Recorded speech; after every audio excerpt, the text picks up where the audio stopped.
Merci déjà beaucoup de venir et de nous accorder l'interview. Est-ce que tu peux m'expliquer d'où est venue l'idée de créer le réseau Nishimasa? Alors, le réseau en soi, il est plus vieux que moi. Moi, je connais Nizimasa pour avoir participé à European Short Pitch en 2010. Et moi, je suis membre actif depuis 2 ans. Il y a plusieurs départements dans Nizimasa, dans l'association. Moi, je travaille dans le département du scénario avec le chef du département qui est Wim Van Acker. Et donc, ça fait 2 ans que je collabore à European Short Pitch. Et Nizimasa, c'est un réseau d'associations qui est dirigé vers les jeunes réalisateurs, scénaristes, les gens qui sont intéressés par le cinéma, sous forme associative, et on organise plusieurs événements. Ça peut être de la formation, ça peut être de la critique de films avec Nizimazine par exemple.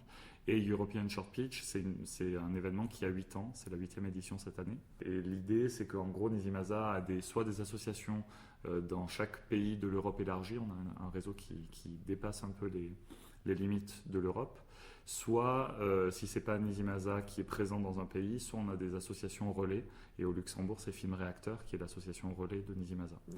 Et donc c'est la 3e année consécutive qu'on est au Luxembourg parce qu'on est soutenu par le Film Fund, et c'est la 2e année où on est soutenu pour le forum de coproduction. Donc ça fait 2 ans qu'on est au sein du festival Discovery Zone pour présenter les pitchs de European Short Pitch. Très bien. Et donc tu parlais de ces 4 départements au sein.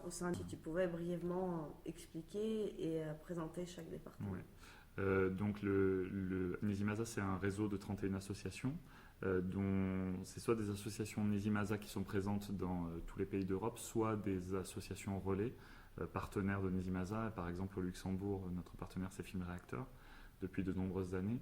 Et l'association donc est dirigée vers les jeunes auteurs et réalisateurs, en mettant l'accent évidemment sur le dynamisme, en partenariat avec beaucoup d'événements différents. Ça peut être des festivals, ça peut être des ateliers de toutes sortes. On a une longue liste de partenaires, financeurs mais aussi partenaires. Les financeurs par exemple de European Short Pitch, donc c'est le Film Fund Luxembourg dont je parlais, le programme Média, parce qu'évidemment on est une initiative européenne, et comme Média ne soutient pas les courts-métrages à la production, le fait de soutenir un forum de coproduction et un atelier d'écriture, c'est une façon pour eux de remplir cette mission-là. Et donc nous, on fait partie du département de scénario qui est dirigé par Wim Van Acker. Et ensuite, les 3 autres départements sont le département Film Lab, le département réseau et le département débat. D'accord. Comme le réseau comprend 31 associations et c'est dans des pays différents, comment vous organisez au niveau de la communication, des missions? Alors on est centralisé, il y a un bureau à Paris où le département du scénario est basé. Pour les autres départements, c'est vraiment sous forme de relais, c'est-à-dire qu'on a un système de communication. Alors il y a les réseaux de base, Facebook, etc. Il y a le site internet évidemment, et ensuite c'est vraiment l'association, elle est structurée comme une vraie association, c'est-à-dire avec un bureau, secrétaire, etc., président. Et on fait des AG, on se croise beaucoup aussi en festival. Comme c'est un réseau cinéma, on a aussi la chance d'avoir beaucoup d'événements. On est partenaire de beaucoup de festivals, Interfilm, en Allemagne, en Angleterre, dans beaucoup de festivals. On se retrouve, on se recroise les uns les autres soit pour faire des réunions, soit sinon après il y a les assemblées générales, les choses comme ça, où on dessine plus précisément. Là il y en a une en avril, on se donne rendez-vous, là je crois que ce sera à Zagreb la prochaine, et là on met tout à plat, donc c'est généralement un petit peu, c'est pas le bazar mais on est très nombreux, donc ça fait beaucoup, et puis on est beaucoup de nationalités aussi. Donc voilà, il y a une langue commune. On parle anglais beaucoup. Après entre nous ça dépend un peu, mais c'est vraiment extrêmement pratiquement tous les pays sont représentés. Donc ça communique en anglais en soi, puis nous, nos supports de communication sont toujours en anglais de toute façon. Mais ensuite, c'est ça qui est intéressant aussi, c'est qu'il y a un vrai dynamisme, c'est souvent des jeunes, on a un très grand réseau de bénévoles, donc on fonctionne beaucoup comme ça, l'énergie des gens, et puis voilà, présence en festival, toujours beaucoup d'émulation, d'effervescence, et c'est comme ça qu'on mène la barque. Mais après, chacun des dispositifs est aussi autonome, c'est-à-dire qu'on a nos propres financements. Il y a les financements globaux de l'association, et après, moi, je connais plus évidemment ce qui concerne European Short Pitch parce que je m'en occupe. Je suis vraiment investi dans cette mission-là. Justement, ma question d'après, c'est autant que European Short Pitch Co-Production for Manager, en quoi consiste exactement ton rôle Et aussi un peu quel est le travail de préparation que tu dois faire justement avant un festival, avant comme ici d'organiser le Pitch Discovery. Donc en fait, je vais peut-être d'abord présenter European Short Pitch en règle générale parce que moi, comme tu l'as dit, mon titre est un peu long, mais je m'occupe essentiellement d'organiser le forum de coproduction, mais je suis aussi investi dans ce qui se passe avant. Et donc European Short Pitch, c'est une initiative qui a 8 ans, qui est un concours de scénario qui s'ouvre à Cannes, aux alentours du Festival de Cannes en mai jusqu'à septembre, qui est à l'intention de jeunes réalisateurs, auteurs-réalisateurs de toute l'Europe, de moins de 35 ans, qui ont un projet de court-métrage et qu'ils ont envie de réaliser. Ils ne sont pas forcés d'avoir des producteurs déjà attachés au projet. Certains oui, mais d'autres non. Et l'idée, c'est que nous, on les accompagne sur ce projet-là, ou en organisant un atelier d'écriture en janvier, qui là, en fait, tous les ans, on change de pays, on essaie d'être assez mobile par rapport à ça. Donc, c'est 25 projets qui sont triés sur le volet. On reçoit en gros entre une centaine et 200, entre 100 et 200 projets qu'on sélectionne via un comité de sélection. Et ensuite, on fait appel à des tuteurs, des auteurs-réalisateurs, il y a des producteurs, il y a des gens qui travaillent dans des télés. Donc 5 tuteurs, et ensuite on va travailler en groupe de 5 pendant une semaine. Et on va vraiment faire un travail, on va se servir du pitch, qui est cette forme un peu qui vient des États-Unis, donc une forme très très synthétique, de présenter un projet de façon attractive, tout en donnant envie et en expliquant un petit peu de quoi il retourne dans l'histoire. Donc essayer de prendre une forme assez courte pour retravailler dans le détail un scénario, une forme narrative. Voilà, donc là ils ont une semaine en janvier pour travailler sur ça. Ensuite il y a des sessions en ligne quand chacun retourne dans son pays, donc avec les tuteurs. Et suite à ça, nous, 3 mois après, donc en fin février, début mars, et c'est là où moi j'interviens un peu plus, de façon un peu plus impliquée, sur un forum de coproduction. Et là, comme je disais, ça fait 2 ans qu'on se couple au Festival Discovery Zone, que je remercie d'ailleurs de nous accueillir, parce que c'est toujours bien de profiter aussi de l'émulation d'un événement tourné vers le cinéma et que nous, on se rajoute, on peut intéresser les professionnels qui viennent pour le festival, et nous, nos participants sont aussi intéressés. Il y a eu la masterclass de Dardenne, il y a eu la projection, l'ouverture. C'est toujours bien qu'on fasse une sorte de ping-pong comme ça. Et donc moi, je m'occupe d'organiser tout ce qui est l'aspect logistique, la demande de financement, et puis l'organisation concrète sur place. C'est sur 3 jours où c'est assez speed parce qu'il faut vraiment finir de préparer. Maintenant que les scénarios ont été retravaillés depuis janvier, il faut finaliser un peu le pitch. Alors Pitch Discovery, l'année dernière, donc comme on a participé, c'est la 2e édition cette année, et c'est à l'initiative du Festival Discovery Zone où ils avaient envie par rapport au public jeune, de faire une sorte de petite déclinaison de European Short Pitch, mais pour la grande région, donc le Luxembourg, la France, l'Allemagne, la Belgique. Pareil, c'est des auteurs, je pense qu'il y a une limite d'âge qui doit être équivalente, ça doit être 35 ans. Et c'est donc uniquement réservé aux gens issus de la grande région.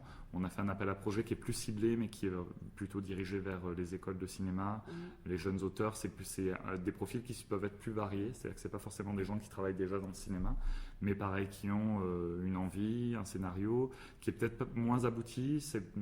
La sélection, ça peut être c'est sur un traitement, donc c'est pas forcément sur un scénario, alors que European Short Pitch, on demande vraiment d'avoir une première continuité dialoguée.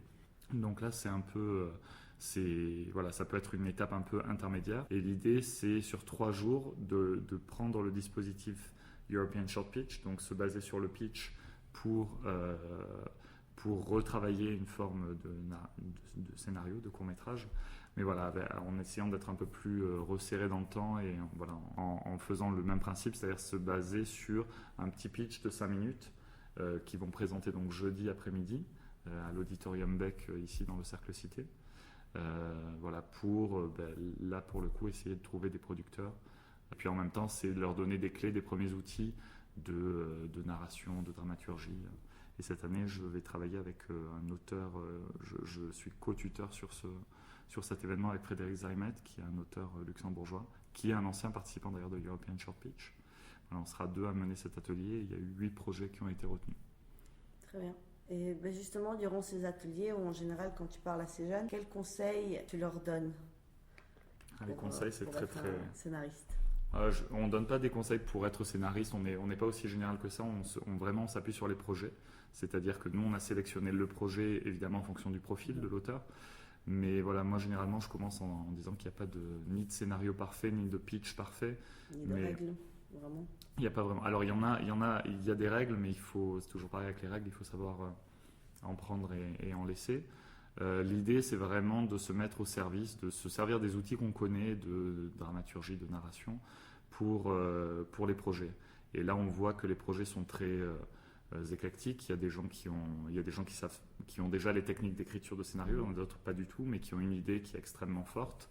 Et l'idée, c'est vraiment de se mettre au service de la personnalité du scénariste, c'est-à-dire que c'est leur donner des conseils quand il y a vraiment des problèmes de structure, où on pense que telle scène n'a pas trop de sens, que tel personnage n'est pas vraiment en place ou qu'on ne comprend pas. Donc c'est vraiment, on fonctionne beaucoup sur poser des questions, et c'est souvent les questions les plus simples. Quelle est ton intention? Qu'est-ce que tu veux dire avec ça? Et là, quand on libère un peu la parole, quand on parle autour de la forme écrite, on se rend compte que l'idée elle est là, mais que c'est pas représenté dans le scénario, et on essaie un petit peu de resserrer tout ça. Et justement, tu disais que tu étais producteur, je sais que tu es aussi professeur, scénariste. J'ai été professeur, oui. Est-ce que tu as une casquette que tu préfères à une autre, un rôle que tu préfères à un autre? C'est très différent. Donc moi, je travaille à Nizimasa depuis 2 ans, donc j'aide à organiser ça, et ça me plaît beaucoup parce que j'aime le contact avec. Moi, en fait, je suis passé par ISP en 2010 en tant qu'auteur-réalisateur, et je sais, ça m'a fait un bien fou de passer par un atelier. C'est-à-dire que l'auteur, souvent, on est isolé, on est seul dans sa chambre avec son ordinateur. Et les premiers regards extérieurs en dehors, on va dire, du cercle d'amis ou de famille, qui est un regard qui vaut ce qu'il vaut. Mais voilà, ce manque de contact avec d'autres professionnels, c'est une frustration. Et le fait d'être dans un cocon, un peu pendant une semaine, de travailler, là c'est un cocon de 3 jours, où pendant 3 jours ils sont à fond dans leurs histoires, où il y a beaucoup d'idées, il y a une vraie émulation. C'est-à-dire que la plupart du temps, tous les participants ont lu les scénarios des uns des autres et s'investissent vraiment, parce qu'on a toujours un regard qui est un peu plus clair sur les projets des autres que sur nos propres projets, parce qu'il y a un peu moins d'affect évidemment, donc on voit les choses plus clairement. Mais du coup, qu'il y ait un vrai échange comme ça au sein du groupe et puis ensuite avec les tuteurs, c'est quelque chose de très stimulant. Donc ça, c'est quelque chose qui me plaît beaucoup, parce que voilà, moi je suis passionné par le cinéma, et là c'est une façon de prendre les projets très très en amont, dès l'étape de l'idée originale du scénario, donc bien avant d'être dans les questions plus financière, budget, production. Après, la production, c'est aussi quelque chose qui m'intéresse beaucoup. Je réalise aussi des films. Donc voilà, j'essaie d'alterner les casquettes, mais chacune est assez complémentaire, et c'est bien de ne pas rester que dans un seul domaine, parce que sinon on s'ennuierait peut-être un peu. Donc là, on varie les plaisirs. Oui, c'est rigolo, parce que c'est ma prochaine question, en fait, justement, c'est si tu penses que les métiers du cinéma peuvent être exercés de façon isolée, ou si justement il vaut mieux avoir un regard un peu sur tous les domaines pour réussir dans ce qu'on fait. Ça aide. Alors il y a les deux écoles, hein. Il y a les gens qui préfèrent se spécialiser et rester dans leur domaine. Après, moi je vois par exemple, quand je réalise un film, le fait d'avoir des notions de production, je vois très bien des problématiques. Qu'est-ce que c'est un budget? Qu'est-ce que c'est que produire un court-métrage? Parce que là on est dans des économies qui sont souvent assez précaires, assez difficiles, où il y a un marché qui n'a rien à voir avec le marché du long métrage. Il y a aussi l'envie de passer au long métrage, enfin toutes ces choses-là. Moi, le fait d'être passé par la production, de devoir travailler moi avec des réalisateurs, ça m'aide dans mon travail à moi. Je suis aussi en contact avec ma casquette de producteur, avec les techniciens. Enfin voilà, je vois un peu, pas l'envers du décor, mais disons tous les autres domaines. Ça m'aide beaucoup. Le scénario, évidemment, quand j'écris, du coup, le fait de lire, je ne sais pas combien, je ne tiens pas le compte, mais à l'année, un certain nombre de scénarios, de différents pays en plus. Tu as une moyenne de scénarios que tu lis par an, plus ou moins? Je ne saurais pas dire. Pour European Short Pitch, cette année, on était à plus d'une centaine à la sélection. Du coup, je ne tiens pas les comptes précisément sur le nombre de scénarios, mais je dirais oui, au-dessus de 100, c'est sûr, et après entre 100 et 200. Et là, on parle des cours. Après, pour mes activités de producteur, on nous envoie aussi des scénarios de long métrage. Donc les courts métrages, c'est généralement disons une quinzaine, une vingtaine, voire une trentaine de pages. Les longs métrages, en termes de temps, c'est un investissement un peu plus long. Mais voilà, c'est là aussi où on reste aussi en contact avec ce qui se fait dans la création artistique, quelles sont les préoccupations. Avec Nizimasa, on voit beaucoup ça par exemple dans les sélections. On a souvent par pays voilà, soit des préoccupations qui sont différentes chez les jeunes. On a des auteurs qui sont entre 18 et 35 ans. Voilà, les préoccupations ne sont pas les mêmes. Donc c'est assez intéressant de voir aussi le panorama européen des préoccupations un petit peu de ce qui fait là. Et pendant la sélection, il y a un processus, enfin, vous êtes plusieurs assis autour d'une table et chacun le lit, ou il y a par exemple quelqu'un qui le lit avant toi et toi tu es déjà à une étape supérieure? Alors moi j'essaie de tous les lire quoi qu'il en soit, et sinon il y a une étape de présélection des scénarios, et ensuite il y a un comité de sélection qui se réunit à Berlin à Interfilm en novembre pendant le festival. Ça fait plusieurs années qu'on va là-bas pour délibérer, et là on a 2 jours où voilà, on est tous assis, on a réduit la liste à 40, je pense, 40 ou une cinquantaine de scénarios, et il faut qu'on arrive à 25 maximum. Donc là, c'est un peu la foire d'empoigne, et voilà, il y a qui défend tel ou tel projet, pourquoi, essayer de faire des listes, de voter, compter les voix, et puis essayer de trouver un consensus sur la sélection. C'est toujours, évidemment, ça se passe dans une très bonne ambiance. Mais voilà, il y a... Toujours un débat. Bah ouais, on est assez nombreux dans le comité, on est, je pense, une quinzaine. Donc chacun n'a pas les mêmes. Et puis à la fin, ça devient compliqué aussi parce qu'il y a des vrais enjeux. C'est de se dire, voilà, il y a tel projet où on est sûr qu'il va se faire. Est-ce qu'il a sa place là? Il y a des projets qui sont plus faibles, mais dont on pense ils peuvent vraiment bénéficier de l'atelier. Enfin, on essaie d'être le plus juste possible, de représenter le maximum aussi de nationalités. Donc voilà, il y a beaucoup d'éléments qui entrent en jeu pour la sélection et pour avoir une belle sélection. Ce qui était le cas cette année, on avait 23 projets au total. Et ça s'est senti au pitch, qui ont eu lieu samedi. Où là on sent que la journée est passée relativement vite, parce que 23 pitchs ça peut être un peu laborieux. Et puis en termes de qualité, en termes d'intérêt, j'ai eu l'impression que voilà, l'édition, ce travail-là s'est senti entre la sélection, l'accompagnement par les tuteurs, et puis la dynamique de groupe. Tout ça s'est vraiment ressenti samedi. Très bien. Justement, donc à travers le réseau, mais aussi à travers ta maison de production, tu soutiens souvent la création jeune. Penses-tu qu'en Europe actuellement, il y a assez de financement pour le cinéma jeune, enfin pour la nouvelle génération plutôt? C'est très inégal, comme je dis, ça dépend de quoi on parle. Le court-métrage, en règle générale, on se rend compte qu'en Europe, il y a des vraies disparités. Il y a des pays où c'est assez confortable, même si ça devient compliqué. Je pense à la France, puisque moi je suis basé en France. Au Luxembourg aussi, mais c'est uniquement pour les auteurs et les boîtes de production luxembourgeoises, pour le court-métrage. Donc voilà, il y a des pays dont on sait assez facilement, on essaie de promouvoir la coproduction, donc on sait qu'il y a des Dream Team, il y a des pays qui marchent très bien ensemble et des pays où il y a relativement beaucoup d'argent, et puis il y a des pays où c'est beaucoup plus compliqué, le Portugal et la crise que le pays connaît depuis quelques années. Je parle du Portugal parce qu'on développe des projets aussi avec une auteure portugaise pour un long métrage. Donc ça, c'est extrêmement inégal. Les financements, en règle générale, pour le court-métrage, sont assez compliqués. On reste, sauf quelques exceptions, on reste sur des financements assez précaires la plupart du temps, d'où nous l'idée de promouvoir la coproduction, c'est de dire que, et de aussi, c'est un peu une position politique de se dire qu'on représente tous les pays, c'est-à-dire même les pays entre guillemets plus pauvres en termes de financement, pour se dire tiens, est-ce qu'on ne peut pas coupler un pays où on sait qu'il y a moins d'argent avec un pays pour lequel c'est plus confortable, et c'est ça le but de la coproduction, c'est de se dire s'il n'y a pas d'argent dans mon pays, soit on peut en trouver ailleurs, soit on trouve des façons de collaborer, de faire la post-production, de faire en sorte que ces films vivent malgré tout.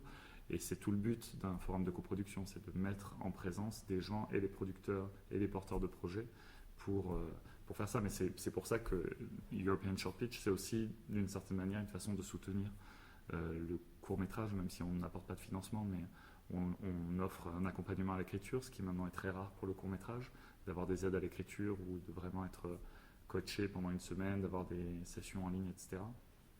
C'est une façon de soutenir ça parce que évidemment c'est un secteur qui est fragilisé. La culture en règle générale en période de crise, c'est le premier secteur qui est affecté. Et là, avec ce qu'on connaît ces temps-ci, nous on continue à se battre pour ça. Très bien, merci beaucoup pour cette interview. Merci.